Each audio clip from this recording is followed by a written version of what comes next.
The mahogany-paneled office was intimidating, a testament to wealth and meticulous taste.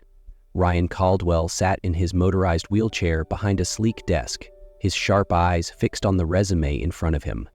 "I need a caregiver, Miss Simmons, not a savior," he said coldly, his voice slicing through the tense atmosphere. Leah Simmons, standing across from him, forced herself to hold his gaze. Her fingers were clenched beneath the table, her knuckles white as she struggled to keep her voice steady. Doubt flickered briefly in her mind, but she pushed it aside, focusing on the opportunity this job could provide for her son. "With all due respect, Mr. Caldwell, I'm not here to save anyone. I'm here because I'm good at my job, and you pay well." A flicker of surprise crossed Ryan's face, quickly masked by his usual detached demeanor. He slid the resume across the desk with practiced ease. "Your qualifications are impressive, but why did you leave St. Mary's Rehabilitation Center 6 months ago?" "The night shifts didn't align with raising my son," Leah replied evenly, though she felt her cheeks flush. "Ethan is 9. He needs me present, not just awake." Ryan's fingers drummed on the armrest of his wheelchair, the only sign of movement below his chest. "This position requires living on site 5 days a week. What about your son?" "Ethan would stay with me during school breaks," she said firmly. "Otherwise, he'll split time between here and my mother's house, which is closer to his school." Ryan studied her, his expression unreadable. Finally, he leaned back, his tone a mix of challenge and resignation. "Fine. You start Monday. Don't make me regret this, Ms. Simmons." Leah nodded, her heart pounding despite her calm exterior. As she left the room, Ryan's voice stopped her one last time. "Tell your son the library here has an excellent collection of engineering books. He might find them useful when he visits." Leah allowed herself a small smile as she stepped out. She had the job. Now, she just needed to convince herself she could handle whatever came next. The small apartment kitchen felt even more cramped than usual as Leah stirred a pot of pasta, the flickering overhead light casting uneven shadows. Across the table, Ethan sat with a scowl, pushing peas around his plate. "Why can't you just come home every night?" His voice wavered, breaking Leah's resolve for a brief moment. "Because Mr. Caldwell needs 24-hour care, sweetie," she said gently, reaching over to still his restless hands. "This job pays enough for us to finally get you into that robotics program you've been dreaming about." Ethan's eyes lit up momentarily before dimming again. "The one with the coding labs?" "That's the one." Leah forced a smile, even as the thought of the camp's $3,000 price tag made her stomach clench. "And maybe piano lessons too, if you still want them." He sighed, slumping back in his chair.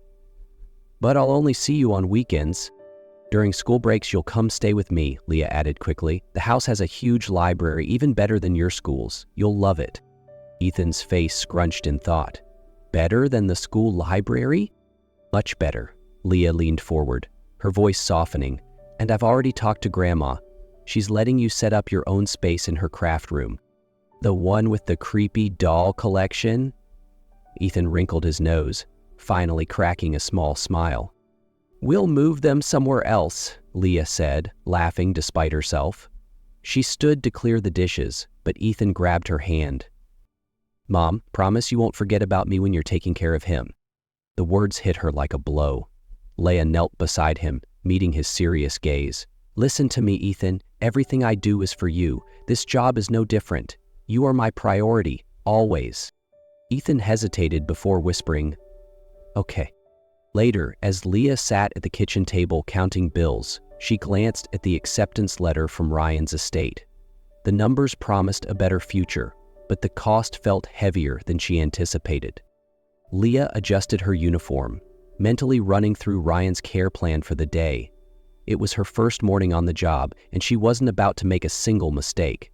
As she approached Ryan's master bathroom, she could feel the tension in the air. "I can manage the shirt," Ryan muttered tersely, his fingers fumbling with the buttons of his tailored dress shirt. Leah stepped back slightly, keeping her tone calm. "Of course. I'll prepare your shower items." The bathroom was a masterpiece of modern accessibility. Sleek grab bars that doubled as art, a seamless shower chair, and state-of-the-art equipment designed to blend functionality with elegance. Every detail whispered of wealth and an unwavering need for independence. "The water temperature should be 98 degrees, Ryan began, his voice clipped. "Medium pressure, pulse setting on the handheld showerhead," Leah interrupted, reading directly from his care plan. "And the shampoo for sensitive skin to prevent irritation. I've got it." Ryan's hands stilled as he looked up at her, a flicker of surprise crossing his features. "You actually read the entire care plan?" "Twice," Leah replied, stepping toward the shower. "It's my job." Ryan's lips tightened, but he didn't argue. "I'll transfer myself to the shower chair." Leah nodded, watching carefully as he positioned his wheelchair and locked the brakes. His upper body strength was impressive, a testament to his rigorous physical therapy routine. But halfway through the transfer, his grip slipped. Without hesitation, Leah stepped in, providing just enough support to steady him. Their eyes met briefly, his filled with frustration and a glimmer of embarrassment, hers calm and unwavering. "Good catch," Ryan said quietly, settling into the shower chair. "Good technique," Leah replied, stepping back to give him space. "Though your left grip seemed weaker, have you been overcompensating with your right side?" Ryan looked at her, startled. "How did you—" "8 years of experience," she said with a small shrug. "And your left deltoid is slightly less developed. We should incorporate targeted exercises into your PT routine." For the first time, Ryan's lips quirked into the faintest hint of a smile. "Are you always this observant?" "Only when I'm being paid to be," Leah shot back, handing him the handheld showerhead. "Now, would you like to start with the shampoo, or should I remind you of that part of your care plan too?" By the time they finished, a tentative rhythm had been established. Ryan accepted her assistance with less resistance, and Leah maintained her professionalism, ensuring his dignity remained intact. As she helped him adjust his tie before his first video conference of the day, Ryan broke the silence. "Mrs. Henderson usually brings coffee halfway through the meeting." "I know," Leah replied. "Page 17 of the care plan. But I make better coffee, and you prefer it stronger." Ryan raised an eyebrow. "How do you know that?" "The residue in your coffee maker," she said simply, moving toward the door. "Observing is part of my job." As the door closed behind her, Leah heard something unexpected, a quiet chuckle. It wasn't much, but it was a start. The steady hum of Ryan's motorized wheelchair filled the study as he reviewed blueprints on his tablet. Leah stood nearby, organizing his schedule when her phone buzzed. She sighed, reading the message. "Mom, no sitter. What do I do?" Minutes later, Leah entered the study with a sheepish look, followed by Ethan, clutching his backpack. "Mr. Caldwell, I apologize. My sitter canceled last minute and I didn't have another option." Ryan glanced up, his eyes narrowing slightly at the boy. "Does he follow instructions as well as you do?" "I try," Ethan piped up before Leah could respond. Ryan's gaze lingered on the boy's curious eyes, then shifted back to Leah. "He stays out of the way, and quiet." "Yes, sir," Ethan promised eagerly. As Leah set Ethan up in the library with his homework, Ryan continued working. But it wasn't long before the boy wandered back into the study, his wide eyes fixed on Ryan's wheelchair. "Is that a Permobil F5?" Ethan blurted out, his excitement breaking the silence. Ryan looked up, momentarily caught off guard. "It is. How do you know that?" "I did my science project on assistive technologies last year," Ethan explained, stepping closer. "Does it really have memory seating positions? Can you control it with your phone? What's the battery life like?" Leah started to intervene, but Ryan held up a hand, intrigued by the boy's enthusiasm.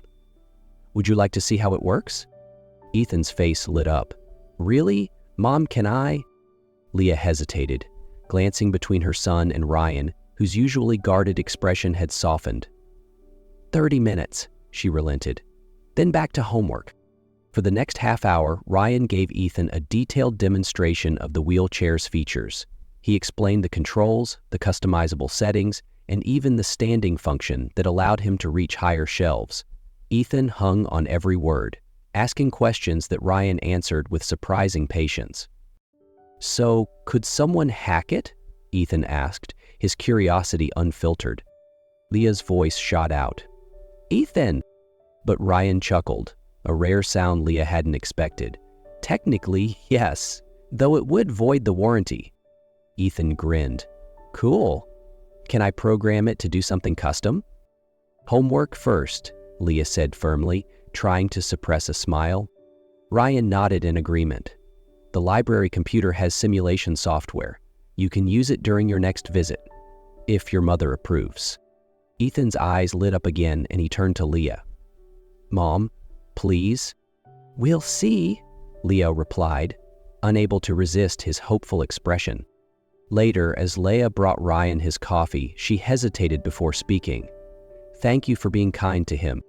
He's a remarkable kid," Ryan said simply, sipping his coffee. "He doesn't see the chair as a limitation, just technology to be explored. It's refreshing." Leah straightened a stack of papers on his desk, hiding her smile.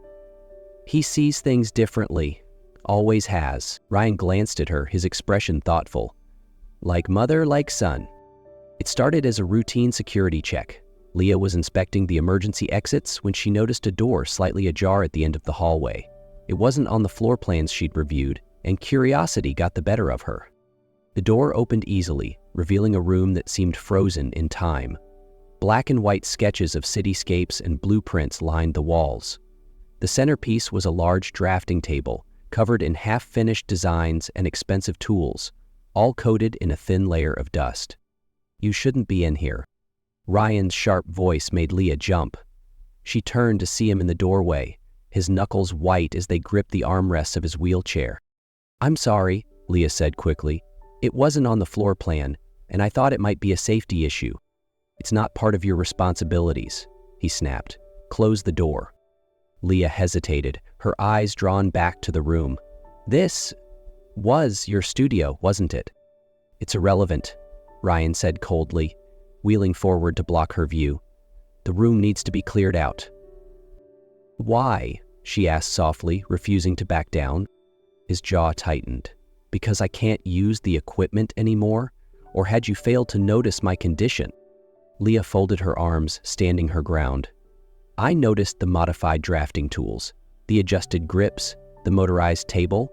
Someone went to great lengths to make this space accessible. Did you really stop using it because you couldn't? Or because it was harder?" Ryan laughed bitterly, the sound hollow. "What exactly do you think you're doing, Ms. Simmons?" "My job," Leah replied, meeting his gaze, "which includes understanding why my employer has locked away part of himself." Silence hung between them, thick and charged. Finally, Ryan wheeled closer, his voice low and sharp. "You want to know why? Because every time I sit at that table, my hands shake. Because the designs I use to create now take me twice as long. Because every attempt reminds me of what I've lost." Leah stepped forward, her voice steady. "And every time you lock that door, you remind yourself of what you've given up." His eyes blazed with anger, but he didn't respond. Leah gestured to the room. "You once fought to adapt this space. Why not fight to use it? No one's asking you to be the same as before, Ryan. Just to try." He stared at her for a long moment before speaking quietly, almost to himself. "It's not the same." "No," Leah agreed. "But different doesn't mean worse. It just means finding a new way to create." Ryan didn't respond as Leah stepped past him, leaving the door open. "In case you decide to revisit it," she said over her shoulder. As she walked away, she thought she heard him murmur, "Thank you." She didn't turn around, deciding some victories didn't need acknowledgement. The sharp beep of the thermometer broke the silence of the dimly lit room. Leah's heart sank as the screen displayed 103.2 DHF. Ryan lay motionless in his bed, his face pale and covered in sweat, his breathing labored. She reached for her phone, dialing the emergency line with practiced urgency. "Yes." "This is Leah Simmons, caregiver for Ryan Caldwell. His fever spiked to 103, his breathing is shallow, and he's barely responsive. We need an ambulance immediately." After ending the call, Leah pressed a cool cloth to Ryan's forehead, murmuring softly, "Stay with me, Ryan. Help is on the way." His eyelids fluttered open, unfocused and glassy. "Leah?" he mumbled, his voice weak. "I'm here," she whispered, her fingers brushing his damp hair away from his face. "Don't leave." His voice cracked, barely audible, but the desperation in it was undeniable. Leah froze for a moment as the words hit her like a blow. His hand, trembling and weak, found hers, holding on as if afraid she might vanish. "I won't," she promised, her voice breaking slightly. For the next hour, Leah hovered at his side, her training taking over. She monitored his vitals, adjusted his blankets, and whispered reassurances. But underneath her professional focus, her heart pounded with emotions she couldn't quite name. When the paramedics arrived, Leah rattled off Ryan's medical history and current symptoms, her voice steady despite the turmoil inside her. "I'll follow in my car," she told them as they prepared to transport him. It wasn't until she sat alone in the hospital waiting room, her hands trembling in her lap, that the realization hit her. Ryan's whispered plea, his vulnerability, and her own overwhelming need to stay by his side. This wasn't just duty anymore. Somewhere along the way, she had stopped seeing him as just her patient. She cared about him, deeply.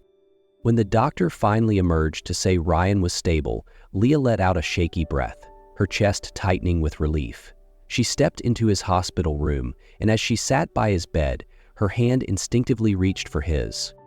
"I'm not going anywhere," she murmured, the truth of her words sinking in. The first rays of dawn filtered through the hospital blinds as Leah stirred in her chair, her fingers still entwined with Ryan's. His breathing had steadied during the night, and the fever had finally broken. Ryan stirred, his eyes fluttering open to find Leah at his side. For a moment he seemed disoriented, then his gaze softened. "You stayed," he murmured, his voice hoarse. Leah smiled faintly, brushing her hair back from her tired face. "Of course I did. I told you I wouldn't leave." Ryan studied her, his expression unreadable. "You've done more than anyone else ever has. You could have walked away last night. Why didn't you?" Leah hesitated, the truth hovering on her lips. "Because I care," she admitted quietly, her voice barely above a whisper. Ryan's hand tightened slightly around hers. "You don't have to take this on, Leah. I know what I am. A burden." Her eyes flashed, and she leaned closer. "You're not a burden, Ryan. You're stubborn and frustrating, yes, but you're also brilliant, kind, and capable of more than you give yourself credit for." His lips quirked into the faintest of smiles. "I'm not sure if that's a compliment or a reprimand." "It's both," she replied with a soft laugh. The door opened, and a nurse entered, breaking the moment. Leah stood, reluctantly letting go of his hand. "I'll give them some space to check on you." As she turned to leave, Ryan's voice stopped her. "Leah." She turned back, meeting his gaze. "I'm glad you stayed." Leah's heart fluttered, but she managed a steady smile. "Me too." As she walked down the hospital corridor, the realization settled over her fully. She didn't just care about Ryan. She was falling for him. And for the first time, she wasn't afraid of where that path might lead. The sun poured warmly over the sprawling estate as Ryan sat on the patio, his wheelchair angled toward the garden. The early spring blossoms danced in the gentle breeze, their vibrant colors reflecting the changes he felt within himself. Leah emerged from the house, holding 2 steaming mugs of coffee. She handed one to Ryan before settling into the chair beside him. "You're getting better at pacing yourself," she teased, gesturing toward the empty sketch pad on the table. Ryan chuckled, a sound that had become more frequent since his return from the hospital. "I had a good motivator," he replied, his eyes softening as they met hers. Leah smiled, sipping her coffee. The silence between them was comfortable, filled with unspoken words. "I've been thinking," Ryan began, his tone suddenly serious. Leah raised an eyebrow. "That's usually dangerous." He smirked, but quickly grew earnest. "You've given me more than I ever thought I'd have again, Leah. A reason to try, a reason to push past what I thought were limits.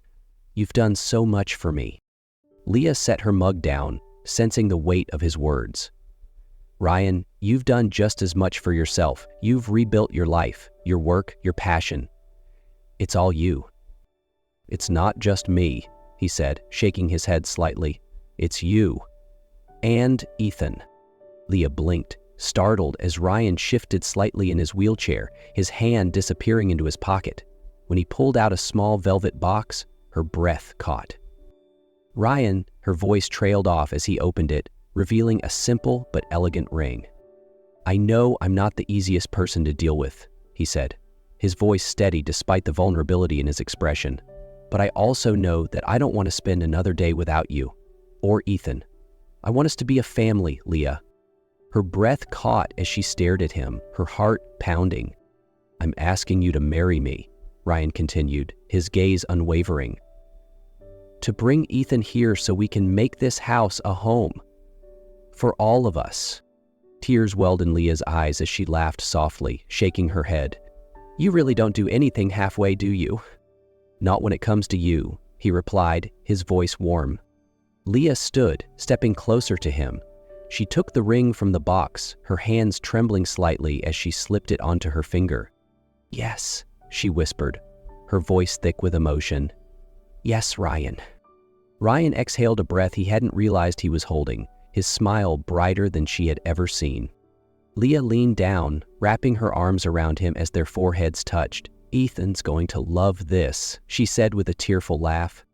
Ryan smirked. "I'm more worried about whether he'll approve of my science trivia skills."